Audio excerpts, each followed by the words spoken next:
वाहिगुरु जी का खालसा वाहिगुरु जी की फतेह। गुरु दर ते हाजिर गुरु सवारे खालसा जी,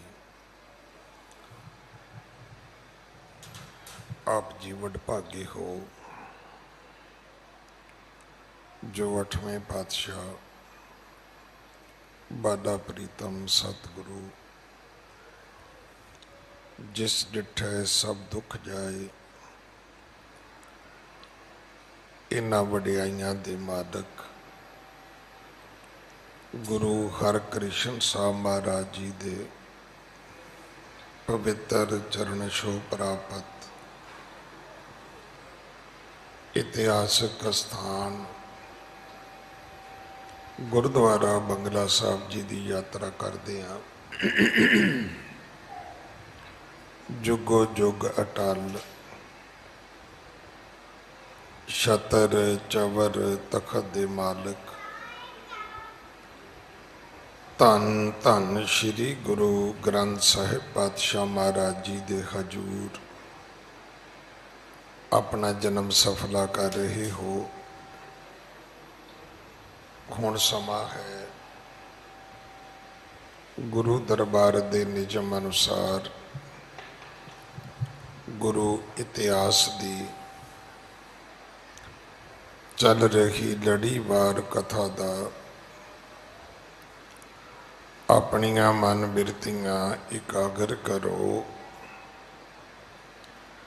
रसना पवित्र कर दे एक बार सारे उच्चारण करो जी सतनाम वाहिगुरु जी। ये इतिहास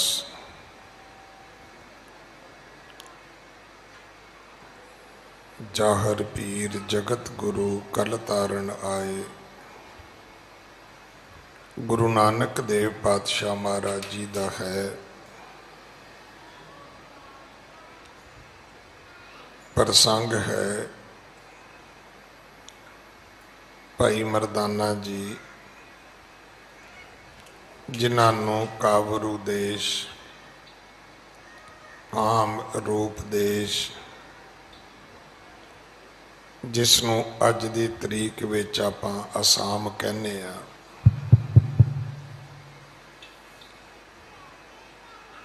उतों दियां जिहड़ियां जादूगरनियां औरतां सी फफे कुटनियां औरतां सी उन्होंने भेडू बना के मेढू बना के गल विच रस्सी पा के अपने घर एक किले दे नाल बन लिया सी। उन्होंने मुक्त कराउण दा अज प्रसंग है। मेरे तो पहला मेरे वड्डे वीर भाई कुलतार सिंह जी जो बहुत विद्वान कीर्तनीय हैं और उन्होंने दसिया भी है कि उन्होंने परिवार विच ये 12वीं पीढ़ी है। शायद ही मेरा ख्याल है कि पीढ़ी दर पीढ़ी कोई वंश इस तरह इको ही काम विच एक किरत दे विच प्रवृत्त होवे।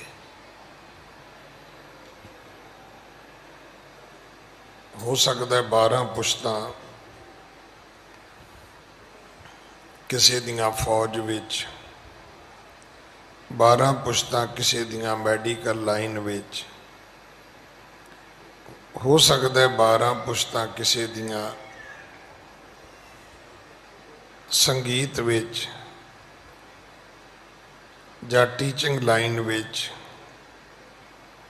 अध्यापक श्रेणी विच भी ना बतीत होइयां होण।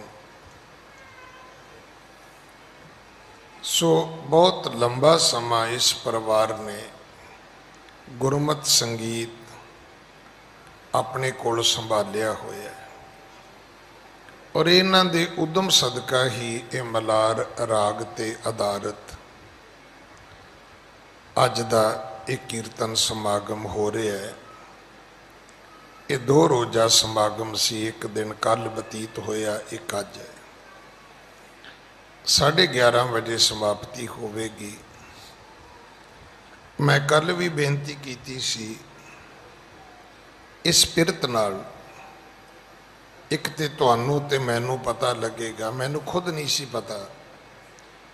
ਬਸੰਤ ਰਾਗ ਦਾ ਪਤਾ ਸੀ, ਬਸੰਤ ਰੁੱਤ ਵਿੱਚ ਗਾਇਆ ਜਾਂਦਾ ਹੈ। ਇਹ ਨਹੀਂ ਕਿ ਕਦੇ ਪੜ੍ਹਿਆ ਨਹੀਂ ਹੋਏਗਾ, ਸੁਣਿਆ ਨਹੀਂ ਹੋਏਗਾ, ਪਰ ਇਹ ਗੱਲ ਧਿਆਨ ਵਿੱਚ ਟਿਕੀ ਨਹੀਂ ਕਿ ਜਿਹੜਾ ਬਰਸਾਤ ਰੁੱਤ ਦਾ ਰਾਗ ਹੈ ਉਹ ਮਲਹਾਰ ਹੈ। ਇਹ 2 ਮਹੀਨਿਆਂ ਦੀ ਰੁੱਤ ਹੈ। ਜਿਵੇਂ ਗਰਮੀ ਦੀ ਰੁੱਤ ਹੈ, ਇਹਨੂੰ ਜੇਠ ਤੇ ਹਾੜ ਦੇ ਮਹੀਨੇ ਦੀ ਰੁੱਤ ਕਹਿੰਦੇ ਆ। ਬਰਸਾਤ ਦੀ ਰੁੱਤ ਜਿਹੜੀ ਇਹ ਸਾਵਣ ਤੇ ਭਾਦੋਂ ਦੀ ਰੁੱਤ ਹੈ। ਤੋ ਇਸ ਤਰ੍ਹਾਂ ਇਹ ਮਲਾਰ ਰਾਗ ਤੇ ਆਧਾਰਿਤ ਸਾਡੇ ਜਿੰਨੇ ਵੀ ਗੁਰਦੁਆਰਾ ਬੰਗਲਾ ਸਾਹਿਬ, ਸੀਸਗੰਜ ਸਾਹਿਬ, ਦਿੱਲੀ ਦੇ ਇਤਿਹਾਸਕ ਗੁਰਦੁਆਰੇ ਨੇ, ਇੱਥੋਂ ਦੇ ਜਿਹੜੇ ਹਜੂਰੀ ਕੀਰਤਨੀਏ ਹਨ, ਉਹਨਾਂ ਨੇ ਆ ਕੇ ਹਾਜ਼ਰੀਆਂ ਭਰੀਆਂ ਨੇ। ਔਰ ਇਹ ਤੁਹਾਡੇ ਮੇਰੇ ਸਾਰਿਆਂ ਵਾਸਤੇ ਬੜੇ ਮਾਣ ਦੀ ਗੱਲ ਹੈ ਵੀ ਸਾਡੇ ਕੋਲ ਐਸੇ ਵਿਦਵਾਨ ਕੀਰਤਨੀਏ ਵੀ ਹੈਗੇ ਨੇ। ਨਹੀਂ ਤਾਂ ਅਮੂਮਨ ਇਹ ਹੁੰਦਾ ਹੈ ਕਿ ਘਰ ਦਾ ਜੋਗੀ ਜੋਗੜਾ, ਬਾਹਰ ਦਾ ਜੋਗੀ ਸਿੱਧ। ਬਾਹਰੋਂ ਜਥਾ ਆਵੇ ਤੇ ਸਾਨੂੰ ਬੜੀ ਖਿੱਚ ਹੁੰਦੀ ਹੈ। ਸਾਨੂੰ ਇਦਾਂ ਲੱਗਦਾ ਵੀ ਬਹੁਤਾ ਹੀ ਵਿਦਵਾਨ ਹੋਣਾ ਹੈ ਜਿਹਨੇ 41,000 52,000 ਰੁਪਈਆ ਮੰਗਿਆ ਹੈ। ਕਿਉਂਕਿ ਜਿਹੜੇ ਇਹਨਾਂ ਦਰਬਾਰਾਂ ਦੇ ਹਜੂਰੀ ਕੀਰਤਨੀਏ ਹਨ, ਉਹਨਾਂ ਦੇ ਵਾਸਤੇ ਦਿੱਲੀ ਕਮੇਟੀ ਨੇ ਬਹੁਤ ਨਿਯਮਤ ਜੀ ਭੇਟਾ ਰੱਖੀ ਹੈ। ਮੇਰੇ ਖਿਆਲ ਵੱਧ ਤੋਂ ਵੱਧ ਹੋਈ ਤੇ 7100 ਹੋਏਗੀ। ਹੁਣ 52,000 ਵਾਲੇ ਦੇ ਬਰਾਬਰ ਸਾਨੂੰ ਇੱਦਾਂ ਲੱਗੇਗਾ ਵੀ ਇਹਨੂੰ ਤੇ ਕੁਝ ਆਉਂਦਾ ਹੀ ਨਹੀਂ ਹੋਣਾ। ਮੈਂ ਇੱਕ ਗੱਲ ਕਹਿ ਕੇ ਅੱਗੇ ਚੱਲਾਂ। ਗਿਆਨੀ ਸਾਹਿਬ ਸਿੰਘ ਸ਼ਾਹਬਾਦ ਮਰਕੰਡਾ ਦਾ ਆਪ ਜੀ ਨੇ ਨਾਂ ਸੁਣਿਆ। ਇਹ ਗੱਲ ਉਹਨਾਂ ਨਾਲ ਸੰਬੰਧਿਤ ਹੈ, ਉਹਨਾਂ ਦੇ ਮੂੰਹ ਤੋਂ ਹੀ ਮੈਂ ਸੁਣੀ ਹੈ। ਔਰ ਇਹ ਗੱਲ ਘੱਟ ਤੋਂ ਘੱਟ ਵੀ 40 ਸਾਲ ਪੁਰਾਣੀ ਹੋਏਗੀ। 40 ਤੋਂ ਵੱਧ ਹੋ ਸਕਦੀ, ਘੱਟ ਨਹੀਂ ਹੋ ਸਕਦੀ। ਕਿ ਬੰਬੇ ਤੋਂ ਕਿਸੇ ਨੇ ਉਹਨਾਂ ਨੂੰ ਪੰਜਾਬ ਦੇ ਵਿੱਚ ਜਾਂ ਹਰਿਆਣੇ ਵਿੱਚ ਬੋਲਦਿਆਂ ਸੁਣਿਆ। ਖਾਰ ਗੁਰਦੁਆਰੇ ਦੇ ਉਹ ਸੈਕਟਰੀ ਸਨ, ਸ਼ਾਇਦ ਮੈਂ ਠੀਕ ਨਾ ਬੋਲਾਂ, ਤੇ ਉਹਨਾਂ ਦਾ ਨਾਂ ਸੀ ਭਾਈ ਮਹਿੰਗਾ ਸਿੰਘ। ਛੋਟੇ ਜਿਹੇ ਕਾਦੇ ਸੀ, ਬੜੇ ਵਿਦਵਾਨ ਸੀ, ਕਮਾਲ ਸੀ। ਮੈਂ ਉਹਨਾਂ ਦੇ ਦਰਸ਼ਨ ਕੀਤੇ ਨੇ। ਉਹ ਕਹਿਣ ਲੱਗੇ ਗਿਆਨੀ ਸਾਹਿਬ ਸਿੰਘ ਜੀ ਬੰਬੇ ਆਓਗੇ? ਗਿਆਨੀ ਸਾਹਿਬ ਸਿੰਘ ਕਹਿਣ ਲੱਗੇ ਆ ਜਾਾਂਗੇ। ਕਹਿੰਦੇ ਫਿਰ ਮੈਂ ਤੁਹਾਨੂੰ ਬੰਬੇ ਜਾ ਕੇ ਸਲਾਹ ਕਰਕੇ ਤੇ ਚਿੱਠੀ ਪਾਵਾਂਗਾ। ਉਦੋਂ ਟੈਲੀਫੋਨ, ਮੋਬਾਈਲ ਤਾਂ ਨਹੀਂ ਸੀ ਹੁੰਦੇ, ਬਿਲਕੁਲ ਹੀ ਨਹੀਂ ਸੀ ਹੁੰਦੇ, ਲੈਂਡਲਾਈਨ ਹੀ ਹੁੰਦੇ ਸੀ। ਪਰ ਇੱਕ ਗੱਲ, ਤੁਹਾਡੀ ਭੇਟਾ ਕੀ ਹੈ? ਕਿਉਂਕਿ ਕਮੇਟੀ ਪੁੱਛੇਗੀ। ਤੇ ਕਹਿੰਦੇ ਮੈਂ ਉਹਨਾਂ ਨੂੰ ਕਿਹਾ ਵੀ ਭੇਟਾ ਜੋ ਤੁਸੀਂ ਦਿਓਗੇ ਮੈਂ ਲੈ ਲਾਂਗਾ। ਉਹ ਕਹਿੰਦੇ ਜੀ ਬਹੁਤ ਅੱਛੀ ਗੱਲ ਕਿ ਤੁਸੀਂ ਪੈਸੇ ਮੰਗਦੇ ਨਹੀਂ, ਫਿਕਸ ਨਹੀਂ ਕਰਦੇ। ਭਾਈ ਮਹਿੰਗਾ ਸਿੰਘ ਹੋਰੀ ਬੰਬੇ ਚਲੇ ਗਏ। ਉਹਨਾਂ ਕਮੇਟੀ 'ਚ ਗੱਲ ਰੱਖੀ। ਕਮੇਟੀ ਕਹਿਣ ਲੱਗੀ ਵੀ ਜੇ ਤੁਸੀਂ ਸੁਣਿਆ ਠੀਕ ਹੈ ਤੇ ਠੀਕ ਹੈ, ਭੇਟਾ। ਕਹਿੰਦੇ ਜੀ ਭੇਟਾ ਤੇ ਉਹਨਾਂ ਨੇ ਮੰਗੀ ਨਹੀਂ। ਕਹਿਣ ਲੱਗੇ ਛੱਡੋ ਫਰਾਂ, ਫਿਰ ਪ੍ਰਚਾਰਕ ਵੀ ਇਦਾਂ ਦਾ ਹੀ ਹੋਏਗਾ। ਕਹਿੰਦੇ ਕਈ ਸਾਲ ਬੀਤ ਗਏ, ਉਸ ਤੋਂ ਬਾਅਦ ਉਹਨਾਂ ਬੁਲਾਇਆ ਹੀ ਨਹੀਂ। ਕਹਿੰਦੇ ਜਦੋਂ ਦੀ ਭੇਟਾ ਹੀ ਕੋਈ ਨਹੀਂ, ਇਹਦਾ ਮਤਲਬ ਚੱਲਦਾ ਫਿਰਦਾ ਪ੍ਰਚਾਰਕ ਹੋਏਗਾ। ਤਾਂ ਕਈ ਵਾਰੀ ਸਾਨੂੰ ਲੱਗਦਾ ਵੀ ਇਹਨਾਂ ਦੀ ਭੇਟਾ ਸਸਤੀ ਹੈ, ਇਸ ਕਰਕੇ ਸ਼ਾਇਦ ਇਹ ਵਿਦਵਾਨ ਨਹੀਂ ਹੋਣਗੇ। ਪਰ ਇਹ 2 ਰੋਜ਼ਾ ਸਮਾਗਮ ਨੇ ਇਸ ਗੱਲ ਨੂੰ ਸਾਬਤ ਕੀਤਾ ਹੈ। ਲੋੜ ਇਸ ਗੱਲ ਦੀ ਹੈ कि की ਜਿਹੜੇ ਸਾਡੇ ਵਿਦਵਾਨ ਕੀਰਤਨੀਏ ਨੇ ਅਸੀਂ ਉਹਨਾਂ ਦਾ ਸਨਮਾਨ ਕਰ ਸਕਦੇ ਹਾਂ, ਕਰਨਾ ਚਾਹੀਦਾ ਹੈ। ਦਿੱਲੀ ਕਮੇਟੀ ਦੇ ਮੁੱਖ ਸੇਵਾਦਾਰ ਪ੍ਰਧਾਨ ਸਾਹਿਬ ਨੇ ਮੈਨੂੰ ਖੁਦ ਫੋਨ ਤੇ ਗੱਲ ਕਰਦਿਆਂ ਕਿਹਾ, ਕਹਿੰਦੇ ਮੈਂ ਦੁਪਹਿਰੇ ਆਇਆ, ਮੇਰਾ ਬੜਾ ਮਨ ਖੁਸ਼ ਹੋਇਆ। ਔਰ ਉਹਨਾਂ ਨੇ ਬੇਨਤੀ ਵੀ ਕੀਤੀ ਤੁਹਾਨੂੰ ਕਿ ਜਦੋਂ ਬੰਗਲਾ ਸਾਹਿਬ ਦੀ ਸਾਈਟ ਤੋਂ, ਫੇਸਬੁੱਕ ਤੋਂ, YouTube ਤੋਂ ਲਾਈਵ ਹੁੰਦਾ ਤੇ ਅੱਗੋਂ ਤੁਸੀਂ ਵੀ ਇਹਨੂੰ ਸ਼ੇਅਰ ਕਰਿਆ ਕਰੋ ਤਾਂ ਕਿ ਵੱਧ ਤੋਂ ਵੱਧ ਸੰਗਤ ਜਿਹੜੀ ਉਹ ਇਸ ਦਾ ਲਾਹਾ ਲਵੇ।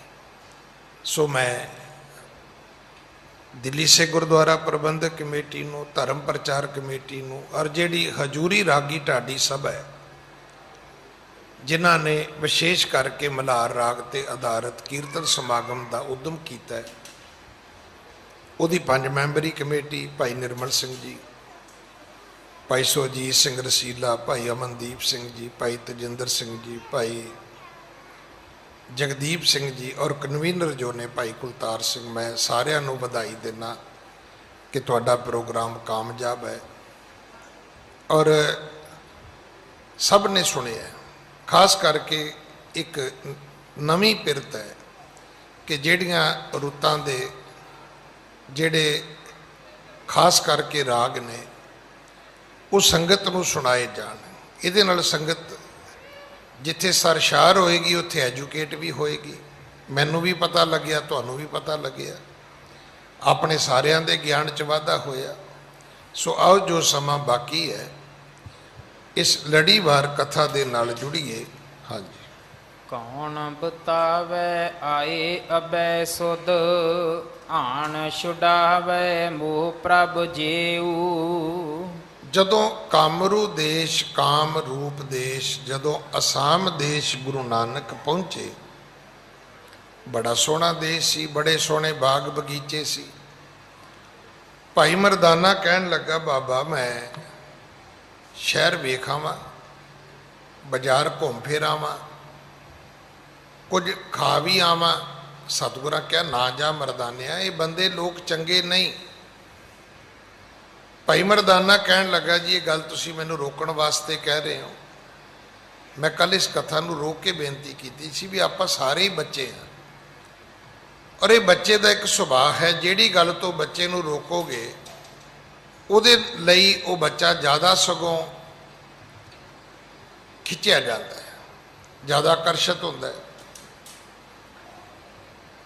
ਜਿੱਦ ਕੀਤੀ, ਸਤਿਗੁਰੂ ਕਹਿਣ ਲੱਗੇ ਚਲੇ ਜਾ। ਜਦੋਂ ਭਾਈ ਮਰਦਾਨਾ ਗਿਆ ਤੇ ਉੱਥੇ ਇੱਕ ਔਰਤ ਨੇ ਭਾਈ ਮਰਦਾਨੇ ਦੇ ਗਲ ਵਿੱਚ ਧਾਗਾ ਬੰਨ੍ਹ ਦਿੱਤਾ। ਧਾਗਾ ਕੀ ਬੱਧਾ, ਉਹਨਾਂ ਦਾ ਸਰੀਰ ਹੀ ਪਲਟ ਗਿਆ, ਭੇਡੂ ਬਣ ਗਏ। ਉਹਨੇ ਗਲ ਵਿੱਚ ਰੱਸੀ ਪਾ ਕੇ ਕਿੱਲੇ ਨਾਲ ਬੰਨ੍ਹ ਲਿਆ।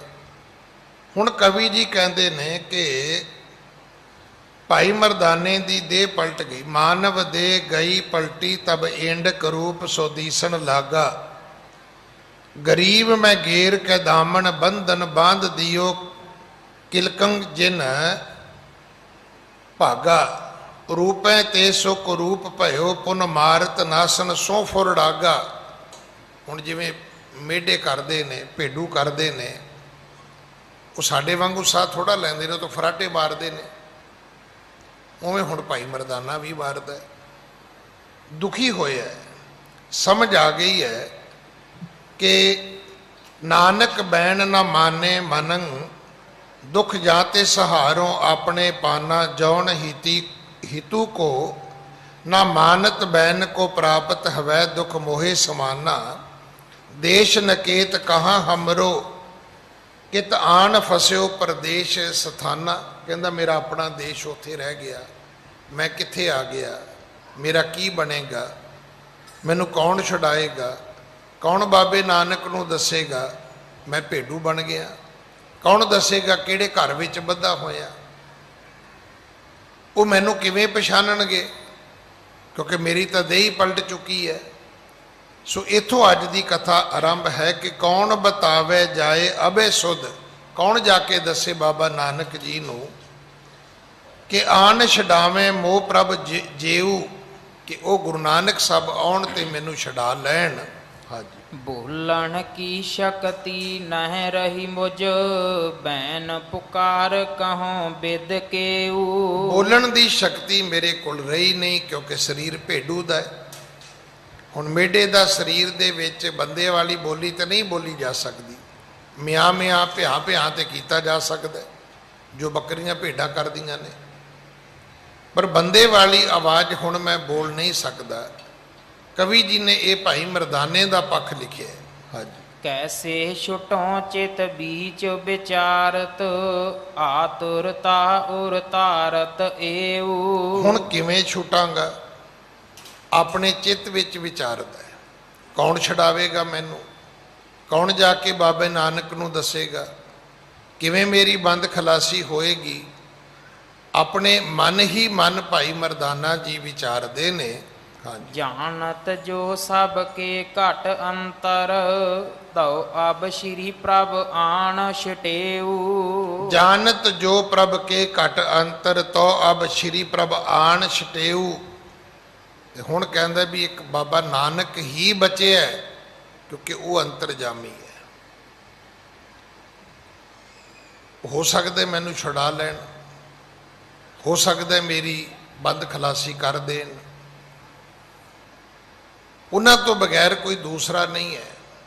ਉਹਨਾਂ ਨੂੰ ਮਨ ਹੀ ਮਨ ਸਿਮਰਦਾ, ਬੋਲ ਤੇ ਸਕਦਾ ਨਹੀਂ। ਮਨ ਹੀ ਮਨ ਗੁਰੂ ਨਾਨਕ ਸਾਹਿਬ ਨੂੰ ਚੇਤੇ ਕਰਦਾ ਹੈ। ਹਾਂਜੀ। ਇਹ ਬਿਦ ਉਰ ਮਹਿ ਧਾਰ ਕੈ, ਦਹਿ ਦਿਸ਼ ਸੋ ਦ੍ਰਿਗ ਦੀਨਾ। ਇਉਂ ਮਨ ਵਿੱਚ ਧਾਰਨਾ ਬਣ ਗਈ ਕਿ ਬਾਬੇ ਨਾਨਕ ਤੋਂ ਬਗੈਰ ਮੈਨੂੰ ਛਡਾਉਣ ਵਾਲਾ ਕੋਈ ਨਹੀਂ ਹੈ। ਗਲ ਵਿੱਚ ਰੱਸੀ ਹੈ, ਭੇਡੂ ਦਾ ਸਰੀਰ ਹੈ, ਤੇ ਉਸ ਜਾਦੂਗਰਨੀ ਔਰਤ ਨੇ ਕਿੱਲੇ ਨਾਲ ਬੰਨ੍ਹ ਲਿਆ। ਤੇ ਕਵੀ ਜੀ ਕਹਿੰਦੇ ਦਰਵਾਜ਼ੇ ਵੱਲ ਵੇਖਦਾ ਬਾਹਰ ਕਿ ਹੋ ਸਕਦਾ ਇਧਰੋਂ ਦੀ ਆ ਜਾਣ, ਇਧਰੋਂ ਆ ਕੇ ਮੈਨੂੰ ਛਡਾ ਲੈਣ। ਕਵੀ ਜੀ ਇੱਥੇ ਲਿਖਦੇ ਨੇ ਕਿ ਉਹਨਾਂ ਦੀ ਜਿਹੜੀ ਦ੍ਰਿਸ਼ਟੀ ਹੈ, ਇਹ ਬਿਦ ਉਰਮੈ ਧਾਰ ਕੇ ਦਹਿ ਦਿਸ਼ ਸੋ ਦ੍ਰਿਗ ਦੀਨ। ਇਧਰ ਉਧਰ ਪਹਿਲਾਂ ਉਹਨਾਂ ਨੇ ਤੱਕਿਆ ਕਿ ਕੀ ਕੋਈ ਹੋਰ ਰਸਤਾ ਵੀ ਹੈਗਾ। ਹਾਂਜੀ। ਆਵਣ ਗੁਰ ਕੋ ਹੇਰਾਏ, ਪ੍ਰੇਮ ਚਰਨ ਕੋ ਕੀਨਾ। ਅਖੀਰ ਮਨ ਵਿੱਚ ਆਇਆ ਕਿ ਨਹੀਂ, ਇਸੇ ਰਸਤੇ ਤੋਂ ਬਾਬਾ ਨਾਨਕ ਹੀ ਆ ਸਕਦਾ, ਉਹੀ ਆ ਕੇ ਮੇਰੀ ਬੰਦ ਖਲਾਸੀ ਕਰ ਸਕਦੇ ਨੇ। ਤੇ ਜਿਵੇਂ ਇੱਕ ਸਾਡੀ ਪੰਜਾਬੀ ਦੀ ਇੱਕ ਗੱਲ ਹੈ ਕਿ ਭਾਈ ਅਸੀਂ ਤੇ ਤੇਰਾ ਰਾਹ ਉਡੀਕਦੇ ਹਾਂ, ਅਸੀਂ ਤੇ ਉਹਨਾਂ ਰਾਹਾਂ ਵੱਲ ਵੇਖਦੇ ਰਹਿੰਦੇ ਹਾਂ ਜਿੱਧਰੋਂ ਤੁਸੀਂ ਆਉਣਾ ਹੈ। ਜਾਂ ਇੱਕ ਸੁਭਾਵਕ ਸਾਡੀ ਇੱਕ ਨੇਚਰ ਵੀ ਹੈ ਕਿ ਜਿਸ ਰਸਤੇ ਤੋਂ ਕੋਈ ਆਉਣਾ ਹੋਵੇ ਕਿਸੇ ਨੇ, ਵੇਖੋ ਜਦੋਂ ਲੋਕ ਤੁਰ ਕੇ ਆਉਂਦੇ ਸੀ ਉਦੋਂ ਵੀ ਸਾਡੀ ਆਦਤ ਇਹ ਸੀ, ਉਸੇ ਰਸਤੇ ਵੱਲ ਨਿਗਾਹ ਮਾਰੀ ਦੀ ਸੀ ਵੀ ਕੋਈ ਤੁਰਿਆ ਤਾਂ ਨਹੀਂ ਆਉਂਦਾ। ਹੁਣ ਲੋਕ ਕਾਰਾਂ ਗੱਡੀਆਂ ਤੇ ਆਉਂਦੇ ਨੇ, ਹੁਣ ਵੀ ਉਸੇ ਰਸਤੇ ਵੱਲ ਹੀ ਨਿਗਾਹ ਮਾਰੀ ਦੀ ਹੈ ਵੀ ਕੋਈ ਕਾਰ ਗੱਡੀ ਤੇ ਨਹੀਂ ਆ ਰਹੀ। ਜੇ ਆਉਂਦੀ ਹੋਵੇ ਤੇ ਸੋਚੀਦਾ ਇਹ ਹੀ ਹੈ ਵੀ ਇਹ ਮੇਰਾ ਈਠ, ਮੇਰਾ ਮਿੱਤਰ ਹੀ ਆਉਂਦਾ ਹੋਏਗਾ। ਹਾਂਜੀ। ਦੋਏ ਮਹੂਰਤ ਬੀਤ ਗਏ ਜਬ, ਸ਼੍ਰੀ ਗੁਰ ਬਹਿਣ ਕਹੇ ਸੁਣ ਬਾਲਾ। ਇਸ ਤਰ੍ਹਾਂ 2 ਮਹੂਰਤ ਬੀਤ ਗਏ। 2 ਮਹੂਰਤ ਤਕਰੀਬਨ ਪੌਣਾ ਘੰਟਾ, ਤਕਰੀਬਨ 45 ਮਿੰਟ ਇਸੇ ਗੱਲ ਵਿੱਚ ਹੀ ਗੁਜ਼ਰ ਗਏ। ਭਾਈ ਮਰਦਾਨੇ ਦੇ ਸਿਮਰਨ ਵਿੱਚ, ਚੇਤੇ ਕਰਨ ਵਿੱਚ ਜਦੋਂ ਇੰਨਾ ਸਮਾਂ ਭੇਡੂ ਬਣਿਆ, ਮੇਢੂ ਬਣਿਆ, ਬੀਤ ਗਿਆ। ਹਾਂਜੀ। ਆਨਹਿ ਤਾਹੇ ਅਬੈ ਚੱਲ ਕਏ, ਉਠ ਠਾਂਡ ਭਏ ਸੁਖ ਦਾਤ ਤਕਾਲਾ। ਗੁਰੂ ਨਾਨਕ ਦੇ ਪਿਤਾ ਮਹਾਰਾਜ ਬੈਠੇ ਬੈਠੇ ਉੱਠ ਪਏ, ਕਹਿਣ ਲੱਗੇ ਬਾਲਿਆ ਚੱਲ ਚੱਲੀਏ ਭਾਈ। ਗੁਰੂ ਨਾਨਕ ਦੇ ਪਿਤਾ ਮਹਾਰਾਜ ਪਰ ਉਪਕਾਰੀ ਸਤਿਗੁਰੂ ਉੱਠੇ ਨੇ। ਉੱਠੇ ਇਸ ਮਕਸਦ ਨਾਲ ਨੇ ਕਿ ਚੱਲ ਭਾਈ ਜਾ ਕੇ ਮਰਦਾਨੇ ਦੀ ਬੰਦ ਖਲਾਸੀ ਕਰੀਏ। ਹਾਂਜੀ। ਹੈ ਕਿਹ ਥਾਨ ਚਲੈ ਕਿਵ ਆਪ, ਬਤਾਵੋ ਮੁਝੇ ਮੈਂ ਐਸ ਕਿਰਪਾਲਾ। ਤੇ ਭਾਈ ਬਾਲਾ ਕਹਿੰਦਾ ਵੀ ਮੈਂ ਪੁੱਛਿਆ ਹੈ ਕਿਹ ਥਾਨ ਚੱਲੇ ਕਿਵ ਆਪ, ਬਤਾਵੋ ਬੂਝੇ ਮੈਂ ਐਸ ਕਿਰਪਾਲਾ। ਤੇ ਕਹਿੰਦੇ ਮੈਂ ਪੁੱਛਿਆ ਵੀ ਬਾਬਾ ਆਪਾਂ ਕਿੱਥੇ ਜਾਵਾਂਗੇ? ਉਹ ਕੀ ਪਤਾ ਇਸ ਵੇਲੇ ਕਿੱਥੇ ਹੈ।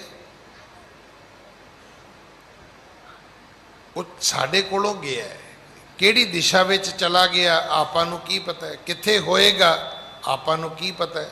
ਹਾਂਜੀ। ਏਂਡਕ ਕੀਨ ਪਇਓ ਮਨ ਦੀਨਾ, ਕੁਮੰਤਰਨ ਸੋ ਤਿਨ ਬੰਧਨ ਕਾਲਾ। ਗੁਰੂ ਨਾਨਕ ਦੇ ਪਿਤਾ ਮਹਾਰਾਜ ਕਹਿਣ ਲੱਗੇ ਮਰਦਾਨਿਆਂ ਸਾਨੂੰ ਪਤਾ ਹੈ ਉਹ ਕਿੱਥੇ ਹੈ, ਇਸ ਗੱਲ ਦਾ ਸਾਨੂੰ ਪਤਾ ਹੈ। ਏਂਡਕ ਕੀਨ ਭਇਓ ਮਨ ਦੀਨ, ਕਹਿਣ ਲੱਗੇ ਹੁਣ ਉਹ ਭੇਡੂ ਬਣਿਆ ਹੋਇਆ ਹੈ, ਮਨ ਉਹਦਾ ਦੀਨ ਹੋ ਚੁੱਕਿਆ ਹੈ। ਇਸ ਕਰਕੇ ਕੁਮੰਤਰਨ ਸੋ ਤਿੰਨ ਬੰਧਨ ਕਾਲਾ, ਜਿਹੜੀਆਂ ਇੱਥੋਂ ਦੀਆਂ ਜਾਦੂਗਰਨੀਆਂ ਔਰਤਾਂ ਨੇ ਉਹਨਾਂ ਨੇ ਭਾਈ ਮਰਦਾਨੇ ਨੂੰ ਬੰਧਨ ਵਿੱਚ ਪਾ ਲਿਆ। ਹੁਣ ਆਜ਼ਾਦ ਨਹੀਂ ਹੈ, ਉਹ ਭੇਡੂ ਬਣਿਆ ਹੋਇਆ ਹੈ। ਉਹਦੇ ਗਲ ਵਿੱਚ ਜਾਦੂਗਰਨੀ ਔਰਤਾਂ ਨੇ ਰੱਸੀ ਪਾਈ ਹੋਈ ਹੈ, ਉਹਨੂੰ ਕਿੱਲੇ ਨਾਲ ਬੰਨਿਆ ਹੋਇਆ ਹੈ। ਹਾਂਜੀ। ਭਨਹੀਂ ਬਚ ਬਾਲਾ ਇਉ ਤਹਿ ਨਾਲਾ, ਚਹੀਐ ਸੁਨੋ ਕਿਰਪਾਲ। ਭਨ ਹੀ ਬਚ ਬਾਲਾ ਇਉ ਤਹਿ ਨਾਲਾ, ਚਹੀਏ ਸੁਣੋ ਕਿਰਪਾਲ। ਭਾਈ ਬਾਲਾ ਕਹਿਣ ਲੱਗਾ ਵੀ ਬਾਬਾ ਚਾਹੀਦੀ ਤੇ ਇਦਾਂ ਹੀ ਹੈ, ਜਿਵੇਂ ਦੀ ਭਾਈ ਮਰਦਾਨੇ ਨਾਲ ਹੋਈ ਹੈ ਚਾਹੀਦੀ ਤਾਂ ਇਸੇ ਤਰ੍ਹਾਂ ਹੀ ਹੈ। ਕਿਉਂਕਿ ਇਹ ਕਿਹੜਾ ਆਖੇ ਲੱਗਦਾ ਹੈ, ਇਹ ਕਿਹੜਾ ਬਚਨ ਮੰਨਦਾ ਹੈ, ਜੇ ਕਹੀਏ ਵੀ ਤੇ ਸੁਣਦਾ ਵੀ ਨਹੀਂ ਹੈ। ਹਾਂਜੀ। ਤਬ ਤੁਮ ਨ ਹਟਕਿਓ ਮਨ ਨ ਅਟਕਿਓ, ਸੰਕਟ ਪੁਰ ਤਤਕਾਲ। ਤਬ ਤੁਮਨੇ ਹਟਕਿਓ ਮਨ ਨਾ ਅਟਕਿਓ, ਬਾਬਾ ਤੁਸੀਂ ਰੋਕਿਆ ਵੀ ਸੀ ਉਸ ਨੂੰ, ਪਰ ਉਹਦਾ ਮਨ ਜਿਹੜਾ ਹੈ ਉਹ ਮੰਨਿਆ ਹੀ ਨਹੀਂ, ਉਹ ਰੁਕਿਆ ਹੀ ਨਹੀਂ, ਉਸੇ ਵੇਲੇ ਹੀ ਤੁਰ ਪਿਆ। ਤੇ ਸਟਕਿਓ ਪੁਰ ਤਤਕਾਲ, ਤੇ ਉਹ ਸ਼ਹਿਰ ਵਿੱਚ ਜਾਣ ਤੋਂ, ਨਗਰੀ ਦੇ ਵਿੱਚ ਜਾਣ ਤੋਂ ਤੁਹਾਡੇ ਰੋਕਣ ਦੇ ਬਾਵਜੂਦ ਵੀ ਨਹੀਂ ਰੁਕਿਆ। ਹਾਂਜੀ। ਕੋ ਚਿਰ ਦੁਖ ਦੀਜੈ ਮੋਖ ਨ ਕੀਜੈ, ਜਾਣੈ ਤਬ ਮਨ ਮਾਹੇ। ਕੋ ਚਿਰ ਦੁੱਖ ਦੀਜੈ, ਕਹਿਣ ਲੱਗੇ ਬਾਬਾ ਇੰਜ ਕਰੋ ਵੀ ਥੋੜਾ ਜਿਹਾ ਚਿਰ ਤੇ ਉਹਨੂੰ ਰਹਿਣ ਦਿਓ ਨਾ ਉੱਥੇ। ਬਾਬਾ ਚੰਗਾ ਹੋਇਆ ਭੇਡੂ ਬਣਿਆ, ਅਗਲਿਆਂ ਨੇ ਗਲ ਵਿੱਚ ਰੱਸੀ ਪਾਈ ਹੈ, ਉਹਨਾਂ ਨੇ ਕਿੱਲੇ ਦੇ ਨਾਲ ਬੰਨ੍ਹ ਕੇ ਰੱਖਿਆ ਹੋਇਆ। ਇਸ ਕਰਕੇ ਕੋ ਚਿਰ ਦੁੱਖ ਦੀਜੈ ਮੋਖ ਨਾ ਕੀਜੈ, ਨਾ ਬਾਬਾ ਉਹਦੀ ਮੁਕਤੀ ਨਾ ਕਰਾਓ। ਜਾਣੈ ਤਬ ਮਨ ਮਾਹੇ, ਤਾਂ ਅੱਗੋਂ ਵਾਸਤੇ ਇਹਨੂੰ ਸਮਝ ਆਵੇਗੀ ਕਿ ਮੈਂ ਕੀ ਕਰਨਾ ਹੈ ਤੇ ਮੈਂ ਕੀ ਨਹੀਂ ਕਰਨਾ। ਹਾਂਜੀ। ਬਹੁਰ ਨ ਬਚ ਹੋਰੈ ਕਹੋ ਸਿਉ ਲੋਰੈ, ਆਹੇ ਸੇ ਮੁਖੀ ਤਾਹੇ। ਬਹੁਰ ਨਾਮ ਬਚ ਹੋ ਰੈ ਕਹੇ ਸੋ ਲੋਰੈ, ਆਇਸ ਸੇ ਮੁਖੀ ਤਾਹੇ। ਕਹਿਣ ਲੱਗੇ ਬਾਬਾ ਫਿਰ ਅੱਗੇ ਤੋਂ ਇਹ ਆਖੇ ਵੀ ਲੱਗਿਆ ਕਰੇਗਾ, ਆਖਾ ਵੀ ਨਹੀਂ ਮੋੜਿਆ ਕਰੇਗਾ, ਤੁਹਾਡੇ ਬਚਨਾਂ ਦੇ ਅਧੀਨ ਵੀ ਰਹੇਗਾ। ਹਾਂਜੀ। ਸੁਣੀਐ ਸ਼ਰੁਤ ਬਾਲਾ ਬੁੱਧ ਵਿਸਾਲਾ, ਸੰਗ ਲਏ ਕੀ ਲਾਜ। ਅੱਗੋਂ ਗੁਰੂ ਨਾਨਕ ਸਾਹਿਬ ਕਹਿਣ ਲੱਗੇ ਨਹੀਂ ਬਾਲਿਆ, ਅਸਲ ਗੱਲ ਇਹ ਹੈ ਇਹ ਸੰਗ ਲੈ ਦੀ ਲਾਜ ਹੈ। ਆਪਾਂ ਨਾਲ ਲੈ ਕੇ ਆਏ ਆ, ਸਾਡਾ ਸਾਥੀ ਹੈ। ਜੇ ਹੁਣ ਉਹ ਮੁਸੀਬਤ ਵਿੱਚ ਹੈ ਤੇ ਸਾਡਾ ਫਰਜ਼ ਬਣਦਾ ਹੈ ਕਿ ਅਸੀਂ ਉਹਦੀ ਜਾ ਕੇ ਬੌੜੀ ਕਰੀਏ, ਅਸੀਂ ਉਹਦਾ ਜਾ ਕੇ ਦੁੱਖ ਵੰਡਾਈਏ। ਹਾਂਜੀ। ਬਹੁ ਭੂਖ ਸੁਪਾਊ ਧੀਰ ਨਸਾਊ, ਪੁਨ ਤਹਿ ਸੋ ਹਮ ਕਾਜ। ਬਹੁ ਭੂਖ ਸੁਭਾਊ ਧੀਰੋ ਨਿਸਾਊ, ਨਹੀਂ ਬਾਲਿਆ ਹਰ ਮਨੁੱਖ ਦਾ ਆਪਣਾ ਸੁਭਾਅ ਹੁੰਦਾ ਹੈ।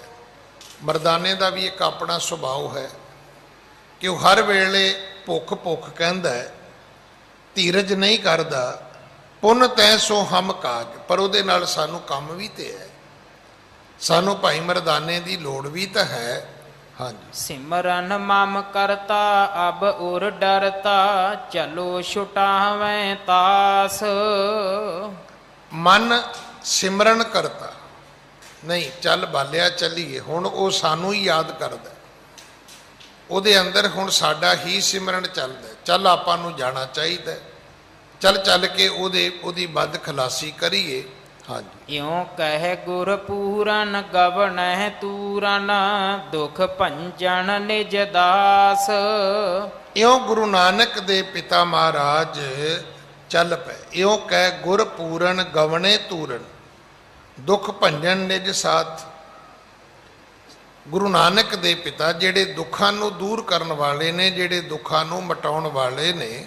ਹਾਂਜੀ। ਮੋਕੋ ਲੀਨੋ ਸੰਗ ਅਰਬਿੰਦ ਨੈਣ ਗਏ ਤਹਾਂ ਏਂਡਕ ਕੋ ਰੂਪ ਮਰਦਾਨਾ ਜਹਾਂ ਬਸਾਇਆ। ਮੋਕੋ ਲੀਨ ਸੰਗ ਅਰਬਿੰਦ ਨੈਣ ਗਏ ਤਹਾਂ ਏਂਡਕ ਕੋ ਰੂਪ ਮਰਦਾਨਾ ਜਹਾਂ ਬੈਸਿਆ। ਗੁਰੂ ਨਾਨਕ ਸਾਹਿਬ ਉੱਥੇ ਚਲੇ ਗਏ ਭਾਈ ਬਾਲੇ ਨੂੰ ਨਾਲ ਲੈ ਕੇ, ਜਿੱਥੇ ਭਾਈ ਮਰਦਾਨਾ ਜੀ ਨੂੰ ਮੇਢੂ ਬਣਾ ਕੇ ਰੱਖਿਆ ਹੋਇਆ ਸੀ, ਜਿੱਥੇ ਉਹਨਾਂ ਨੂੰ ਏਂਡਕ ਬਣਾ ਕੇ ਰੱਖਿਆ ਹੋਇਆ ਸੀ, ਉੱਥੇ ਪਹੁੰਚ ਗਏ। ਹਾਂਜੀ। ਹੀਰ ਕਰ ਦੂਰ ਹੀ ਤੇ ਭੂਰ ਹਰ ਖਾਏ ਉਠਿਓ ਨਾਸਾਂ ਪੁਰ ਕਾਏ ਕੋਣ ਅਵਣੀ ਹੈ ਨਾਸਿਆ। ਜਿਵੇਂ ਹੀ ਗੁਰੂ ਨਾਨਕ ਦੇ ਪਿਤਾ ਨੂੰ ਭਾਈ ਬਾਲਾ ਜੀ ਨੂੰ ਭਾਈ ਮਰਦਾਨੇ ਨੇ ਵੇਖਿਆ, ਹੈ ਤਾਂ ਭੇਡੂ ਸਰੀਰ ਵਿੱਚ ਸੀ। ਹੀਰ ਕਰ ਦੂਰ ਹੀ ਤੇ ਭੂਰ ਹਰ ਖਾਏ ਉਠਿਓ ਨਾਸਾਂ ਫੁਰਕਾਏ ਖਰ ਅਵਣੀ ਹਨੇਸਿਆ। ਹੁਣ ਉਹਨੇ ਧਰਤੀ ਨੂੰ ਆਪਣੇ ਪੈਰਾਂ ਦੇ ਖੁਰਾਂ ਨਾਲ ਖੁਰੇਦਿਆ, ਨਾਸਾਂ ਤੋਂ ਫੁਕਾਰੇ ਵੀ ਮਾਰੇ ਨੇ। ਜਾਂ ਇਉਂ ਕਹਿ ਲਈਏ ਕਿ ਇਹ ਦੱਸਣ ਵਾਸਤੇ ਵੀ ਉਹ ਭੇਡੂ ਮੈਂ ਹੀ ਆ। ਗੁਰੂ ਨਾਨਕ ਦੇ ਪਿਤਾ ਮਹਾਰਾਜ ਨੂੰ ਆਉਂਦਿਆਂ ਵੇਖਿਆ ਤੇ ਮਨ ਵਿੱਚ ਆਸ ਵਧੀ ਹੈ ਕਿ ਹੁਣ ਮੇਰੀ ਮੁਕਤੀ ਹੋ ਜਾਏਗੀ। ਹਾਂਜੀ। ਭਇਆ ਪਿਆ ਭਾਣੈ ਮੁਖ ਔਰ ਨਾ ਚੱਲੇ ਹੈ ਬਸ ਦ੍ਰਿਗ ਦ੍ਰਿਗ ਬਿਗਸਤ ਬਦਨ ਕੋ ਸੇਸਿਆ। ਉਹਦੇ ਮਨ ਵਿੱਚ, ਉਹਦੇ ਮੂੰਹ ਵਿੱਚੋਂ ਭਿਆਂ ਦੀਆਂ ਤੇ ਭੇਡੂ ਜਿਵੇਂ ਭੇਡਾਂ ਬੋਲਦੀਆਂ ਨੇ ਆਵਾਜ਼ ਆਈ ਹੈ। ਪਰ ਗੁਰੂ ਨਾਨਕ ਸਾਹਿਬ ਜੀ ਦੇ ਮੁਖ ਨੂੰ ਵੇਖ ਅੱਖਾਂ ਤੋਂ ਪ੍ਰਸੰਨ ਹੋਇਆ, ਖੁਸ਼ ਹੋਇਆ, ਮਨ ਵਿੱਚ ਵਿਗਾਸ ਆਇਆ ਕਿ ਹੁਣ ਮੇਰੀ ਬੰਦ ਖਲਾਸੀ ਹੋ ਜਾਏਗੀ। ਹਾਂਜੀ। ਗਏ ਤਿਸ ਆਲੈ ਦਿਆਲ ਦਰ ਠਾਂਡੇ ਪਏ ਸੁੰਦਰ ਸਰੀਰ ਚੀਰ ਸੱਜੈ ਸੁਭ ਬੇਸਿਆ। ਗੁਰੂ ਨਾਨਕ ਦੇ ਪਿਤਾ ਉਸ ਘਰ ਪਹੁੰਚ ਗਏ ਜਿਸ ਘਰ ਵਿੱਚ ਭਾਈ ਮਰਦਾਨੇ ਨੂੰ ਬੰਨ੍ਹ ਕੇ ਰੱਖਿਆ ਹੋਇਆ ਸੀ।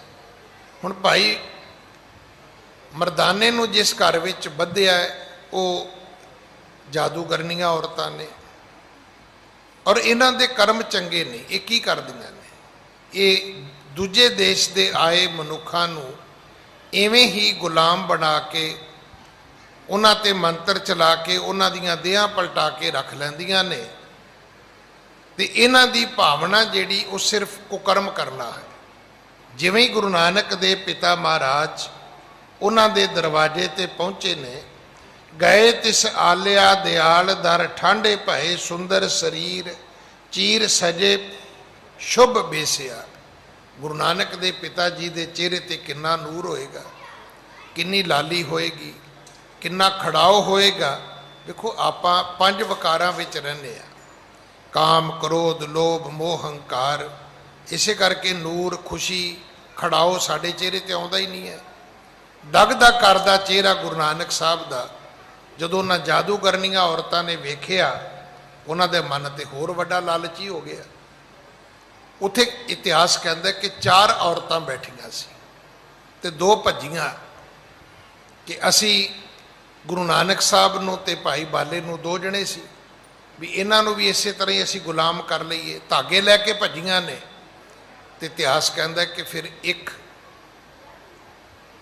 ਭੇਡ ਬਣੀ, ਦੂਜੀ ਕਵੀ ਜੀ ਨੇ ਇੱਥੇ ਸ਼ਬਦ ਲਿਖਿਆ ਕਿ ਉਹ ਫਿਰ ਕੂਕਰ ਬਣੀ।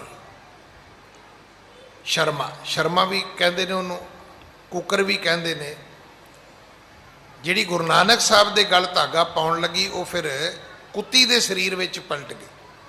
ਤੇ ਜਦੋਂ 2 ਨਾਲ ਇੱਦਾਂ ਹੋਇਆ, ਬਾਕੀ 2 ਤੇ ਛੱਡ ਕੇ ਭੱਜ ਗਈਆਂ। ਸਤਿਗੁਰੂ ਕਿਰਪਾ ਕਰਨ ਕੱਲ ਆਪਾਂ ਇਹ ਲੜੀਵਾਰ ਕਥਾ ਵਿੱਚ ਸੁਣੀਏ। ਕੱਲ ਕਥਾ 8:15 ਤੋਂ 9:15 ਹੋਏਗੀ। ਜੋ ਰੋਜ਼ ਦੇ ਸਤਸੰਗੀ ਹਨ ਉਹ ਜ਼ਰੂਰ ਸਮਾਂ ਨੋਟ ਕਰ ਲੈਣਾ। ਅਗਲੇ ਸਮੇਂ ਲਈ ਮੈਂ ਭਾਈ ਸਾਹਿਬ ਜੀ ਨੂੰ ਬੇਨਤੀ ਕਰਾਂਗਾ ਕਿ ਉਹ ਅਨਾਉਂਸਮੈਂਟ ਕਰ ਦੇਣ। ਮੇਰਾ ਖਿਆਲ ਹੈ ਕਿ ਭਾਈ ਕੁਲਤਾਰ ਸਿੰਘ ਜੀ ਆਪ ਹੈਗੇ ਨੇ, ਮੈਂ ਉਹਨਾਂ ਨੂੰ ਹੀ ਬੇਨਤੀ ਕਰਾਂਗਾ ਕਿ ਉਹ ਸਟੇਜ ਦਾ ਸੰਚਾਲਨ ਕਰਨ। ਵਾਹਿਗੁਰੂ ਜੀ ਕਾ ਖਾਲਸਾ, ਵਾਹਿਗੁਰੂ ਜੀ ਕੀ